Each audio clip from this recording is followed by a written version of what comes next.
Paz do Senhor, meus irmãos, graças a Deus por tudo que Deus tem feito em nossas vidas. Hoje, nossa lição de número 9, e o nosso tema é Seja santo, fuja do pecado. Irmãos, essa palavra pecado, para muitos é desconhecida, irmão, mas ela é real e está na Bíblia. A questão é, nós realmente temos esse temor de pecar contra Deus? Nós temos o temor em Deus, nós temos o temor relacionado ao nosso relacionamento com Deus e fugimos do pecado? Nós vamos ver nessa lição, meus irmãos, que fugir do pecado tem que ser uma prática, tem que ser uma rotina na nossa vida. Porque aqui no nosso texto do dia, que está em 1 Tessalonicenses capítulo 4, versículo 3, diz assim: porque esta é a vontade de Deus, a vossa santificação, que vos abstenhais da prostituição. Então, é muito importante para nós que nós venhamos ter esse tipo de coisa na nossa mente, essa palavra, essa rotina, essa constante na nossa mente. Qual é? Buscar a santificação. E o que é buscar a santificação? É cada dia após dia, melhorando a condição na vida com Deus. Fugindo do pecado, procurando melhorar naquelas áreas que a gente sabe que muitas vezes nós temos dificuldades e agradando a Deus. Na nossa síntese, Deus deseja que o seu povo se abstenha de toda e qualquer forma de impureza. Deus, meus irmãos, Ele quer que nós venhamos ter um relacionamento íntimo com Ele. E de que forma que nós temos esse relacionamento íntimo? Nos abstendo das coisas que prejudicam a nossa vida, nos abstendo das coisas que desagradam a Deus. Então nós temos que ter essa convicção dentro de nós, que é buscar a santificação, meus irmãos. Falar em santificação, falar em ser santo dentro da igreja, parece que é uma coisa careta, que não precisa de tudo isso. Precisa sim. Se nós queremos ter um relacionamento diferenciado com Deus, se nós queremos ter relacionamento com Deus, nós temos que buscar a santificação. Em Levítico 18, do 6, versículo 6 ao 18, no livro de Levítico, ali está relacionado de todas as formas que Deus queria que o povo se achegasse a Ele, com o tipo de sacrifício que Ele queria, da forma que Deus queria que o sacrifício fosse apresentado, que tipo de sacrifício tinha que ter uma vez por ano, que era o dia da expiação, os sacrifícios diários, que tipo de oferta Deus aceitava, que tipo de culto que Deus queria. Como que Deus queria o coração do povo quando fosse entregar, levar o seu sacrifício, levar a oferta. Então, meus irmãos, por que Deus ele queria isso do povo? É uma coisa que eu sempre digo. Aquilo que Deus manda nós fazermos não é para benefício de Deus, é para nosso próprio benefício. Então aqui Deus manda o povo fazer isso para quê? Para que o povo fosse beneficiado. E aqui na nossa introdução, na lição desse domingo, estudaremos o texto bíblico do livro de Levítico, conhecido como Código da Santidade. Ele foi entregue por Moisés e prescrito pelo Senhor a fim de orientar o relacionamento sexual e o comportamento moral das famílias hebreias. Neste texto são abordadas algumas práticas errôneas e condenadas pelo Senhor. Contudo, algumas delas se repetem nas famílias da sociedade atual. Também veremos a orientação do apóstolo Paulo a respeito da santidade no casamento, na vida familiar. Veremos que Deus é santo e continua a exigir santidade dos seus filhos. Irmãos, quando Deus manda o filho não vê a nudez do pai, não vê a nudez da mãe, quando a filha não vê a nudez do pai, é para quê? Para que venha ver ainda naquela criança, e assim quando ela for se tornar uma adolescente, uma jovem, a inocência. Ela não achar normal ver a nudez de todos. Então, meus irmãos, ali, quando Deus manda, faz determinados mandamentos, ou manda nós fazermos determinadas coisas, é para quê? É para proteger a nossa família. E quando Deus aqui manda o povo fazer assim, é para proteger o povo, que o povo ali, meus irmãos, podia, não tem lei mesmo, ninguém falou nada, então pode fazer tudo. Não pode.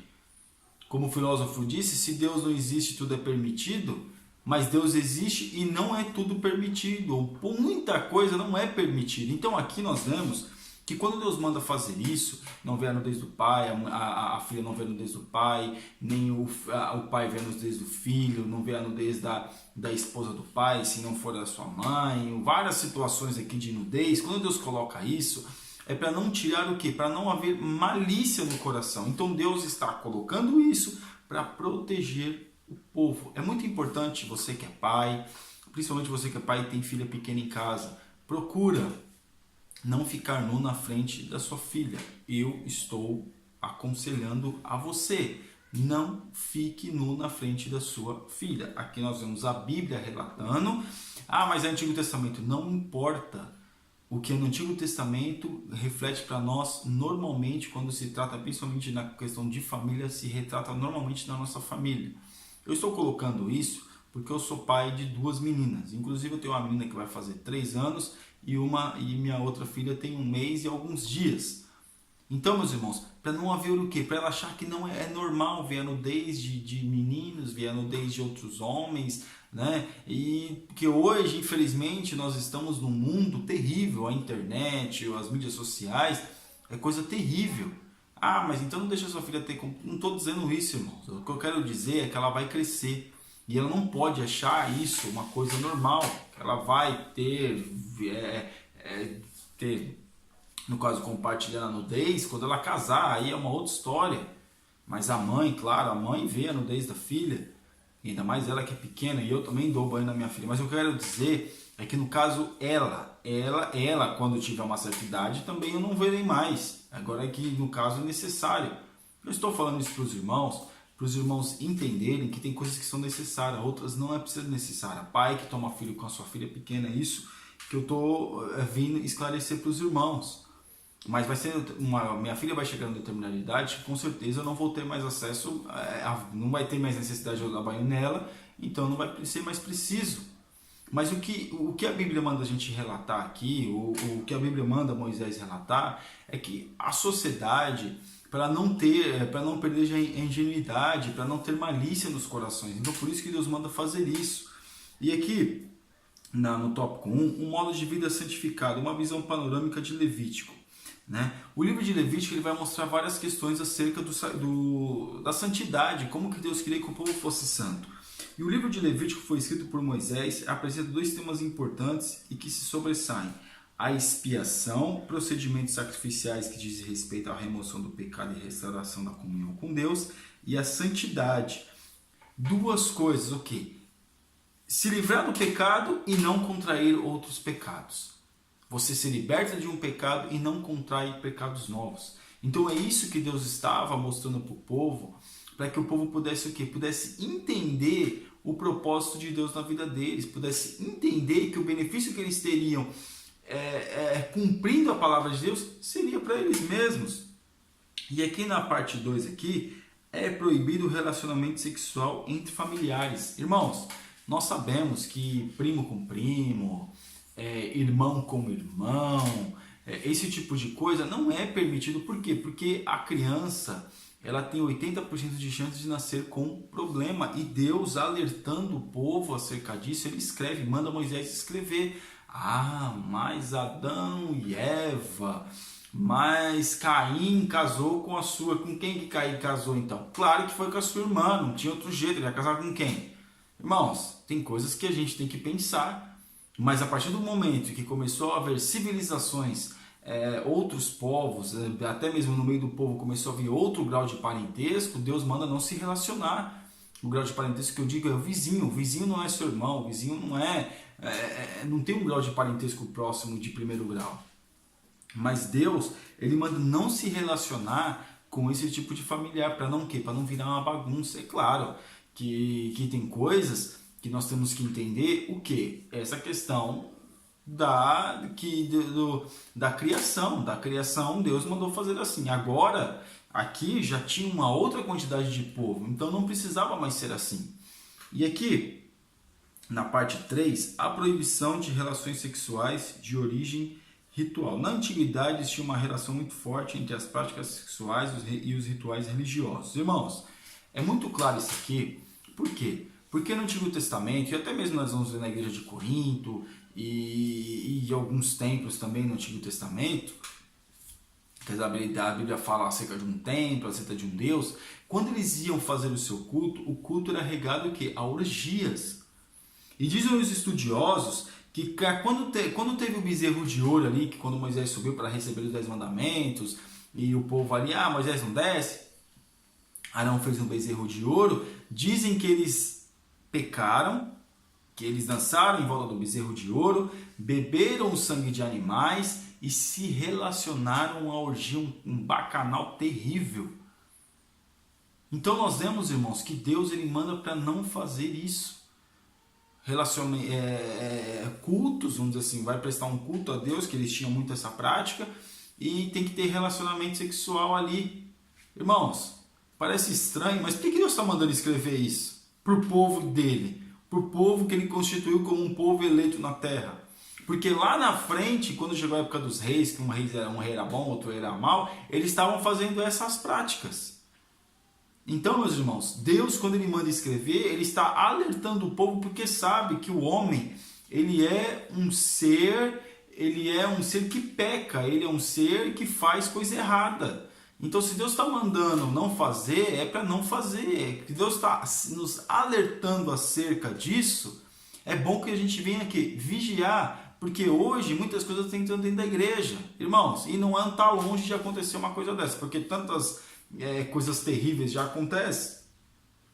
Vamos aqui, tópico 2, fomos chamados para sermos santos, diga não ao adultério. O adultério dentro da igreja tem sido uma praga terrível, uma praga que infelizmente, muitos casos não são tratados. Tem casos dentro da igreja que não é tratado. Mas se vira público vai causar escândalo, mas acontece que causa escândalo daquele. Por que também se leva o pecado de um às vezes para falar? Por que não leva o pecado do outro também para poder falar? Então, meus irmãos, aqui, até vou ler essa parte 1 aqui, o adultério é condenado tanto no Antigo quanto no Novo Testamento. A palavra adultério vem do latim, adultério, e significa literalmente dormir em cama alheia. Deus, ele abomina. Por quê, meus irmãos? O adultério é o pecado efeito dominó. Mas como assim, irmão? A pessoa acha que, principalmente quando tem filhos, o pai ou a mãe comete o adultério, vai refletir na vida deles, da vida deles vai refletir nas crianças, das crianças vai refletir nos familiares de ambos os lados, dos familiares vai se refletir na igreja, da igreja vai refletir na sociedade. Então veja que o adultério é uma coisa terrível, é uma coisa que o inimigo tem realmente trabalhado muito e tem destruído muitas famílias através da prática do adultério dentro, na vida dos cônjuges. É por isso que ambos têm que vigiar, têm que buscar a santidade. A mulher não está muito bem, mas meu casamento está difícil, mas o outro fez e pediu perdão. Não é assim. Isso é uma coisa terrível. O adultério, o homem pode levar marcas pelo resto da sua vida ou até na eternidade. Porque o adultério, meus irmãos, é um nível de pecado ao qual para o homem se arrepender não é remorso que Deus quer. É arrependimento. E para ele chegar no arrependimento não é fácil. Então que nós venhamos ter cuidado, venhamos vigiar nessa questão. Que Deus nos guarde, tanto homens quanto mulheres, que Deus nos guarde. E aqui, no parte 2, diga não à prostituição. 2 termos são utilizados para definir as relações sexuais ilícitas. O substantivo porneia e o verbo moicheia. Esses termos aparecem nas escrituras sagradas para designar toda sorte de impureza sexual, como por exemplo orgia e práticas homossexuais. Irmãos, como tem crescido isso? Às vezes a gente fala, não, mas isso é coisa do mundo, isso é coisa do mundo. Que coisa do mundo nada? Esse negócio tem que entrar dentro da igreja. Se Deus, meus irmãos, quando Deus escreve, Ele manda alertar a nós, Ele não está mandando alertar a nós, não está mandando alertar o mundo. Primeiro Ele manda alertar o povo dele precisa fazer a diferença. E as práticas homossexuais tá dentro da igreja. Ah, mas irmão, mas tem igreja que é homossexual e o pastor é gay, que casou com outro pastor, e que a irmã que casou, que é cantora, que era pregadora, casou com a irmã que era cantora. E irmão, isso daí já está no slogan deles, que é isso. Eu estou dizendo aqui que a lição está relatando para nós, não é porta para fora da onde nós vivemos e convivemos, é na porta para a parte de dentro. É no ministério que nós convivemos, onde tem muitas práticas homossexuais e precisa ser tratado isso. Ah, irmão, mas se mexer nisso, não vai dar certo, porque é filho falando de tal, imagina falar. Irmão, tem coisas que precisa ser falado, tem precisa ser tratado. Não é fofoca, não é fazer fofoca. Vamos orar por ele. Eu tô meio ironizando um pouquinho hoje, mas é a realidade. A pessoa hoje, para fazer fofoca da outra, é aquele jargão, né, que todo mundo já conhece. Vamos orar por ele, espalha para todo mundo. Não é isso, é um ministério, é pessoas que, por isso que na igreja, você pastor, por favor, quando você for levar alguém ao ministério, fazer uma indicação de um obreiro, coloca um obreiro sério lá, por favor. Por favor, coloca o obreiro. Não é porque é seu filho, não coloca não.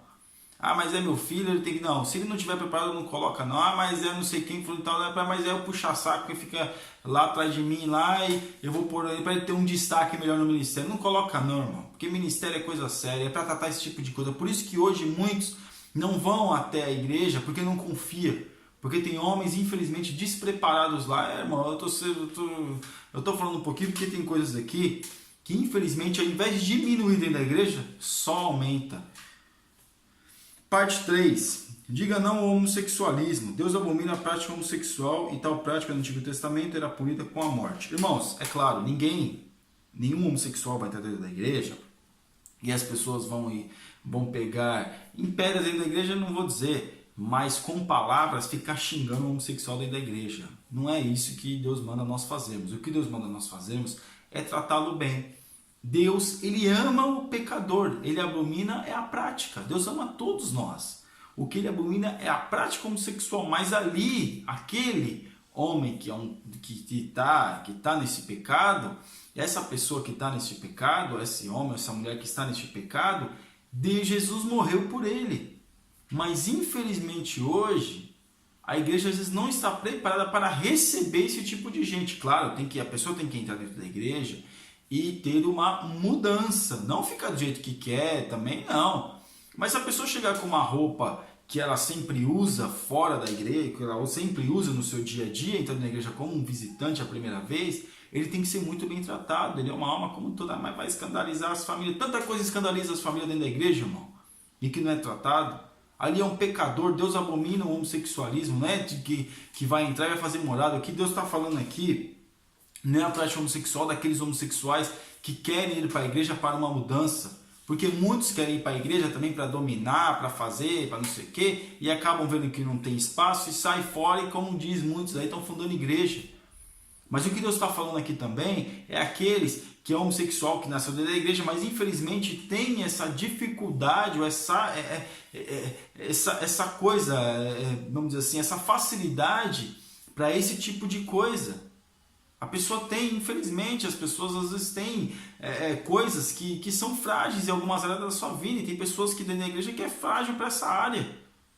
E o que tem que fazer? Tem que ser tratado, tem que ser, meu irmão, colocado, meus irmãos, tem que ser tratado para quê? Para que isso não venha coisa, não escândalo. Esses, ninguém mexe, e principalmente se for filho de alguém, né? Filho de alguém importante, mas aquele que vem do mundo querendo uma melhora, que ele sabe que na igreja, que ele sabe que dentro da igreja não vai aceitar ele assim, não é que a igreja não vai aceitar ele assim, é que não convém. Ele quer uma mudança, ele sabe que a igreja ele vai ter que mudar, então ele está ali que é mudança. Ele não conseguir se adaptar, infelizmente, meus irmãos, Deus chama, a pessoa não quer, mas não cabe a nós julgarmos, porque a gente faz o nosso julgamento. Aqui na parte de 4, já que a gente vai fechando, diga não ao pecado. A gente tem facilidade para dizer não para tantas coisas, a gente tem tanta facilidade para dizer não quando Deus chama para orar, a gente diz tantas vezes não para ler a Bíblia, mas a gente diz sim para o Facebook se for para o dia todo, se for para o Twitter para ficar o dia todo, se for no YouTube para ficar vendo bobagem o dia todo, a gente diz sim. Mas Deus está falando para nós dizermos não ao pecado. Não estou dizendo que olhar Facebook é pecado, olhar Twitter é pecado, ver o YouTube é pecado, não é isso. O que Deus manda eu colocar para nós hoje é em excesso, porque tudo isso que é em excesso acaba nos levando ao pecar contra Deus. E Deus, Ele nos ama tanto, mas tanto, que Ele deixou mandamentos, que Ele deixou normas para nós seguirmos, para nós não pecarmos contra Ele, não prejudicarmos a nossa vida. Então, vamos dizer não ao pecado e vamos dizer sim à presença de Deus. E aqui a nossa conclusão: Deus é santo e exige santidade do seu povo. Por isso, devemos fugir de toda e qualquer forma de prostituição, impureza, vivendo de forma irrepreensível até a vinda de Jesus Cristo. Então saiba, se dentro da sua congregação você é diferente, infelizmente dentro da igreja, o jovem, quando eu falo jovem, é a moça, o moço, infelizmente dentro da igreja tem que fazer a diferença.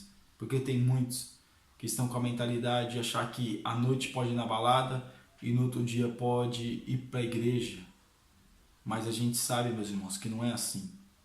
Então, se você for para ser diferente dentro da igreja, ser ridicularizado dentro da igreja, como eu também já fui, não sou santo não, meu irmão, mas também já fui, faça aquilo que o Espírito Santo de Deus colocou no seu coração. Muitos vão falar muitas coisas, mas o importante é o que Deus fala de nós. Amém? Que Deus abençoe os irmãos. Você ainda que não é assinante do nosso canal está convidadíssimo a assinar. Que Deus te abençoe em nome de Jesus.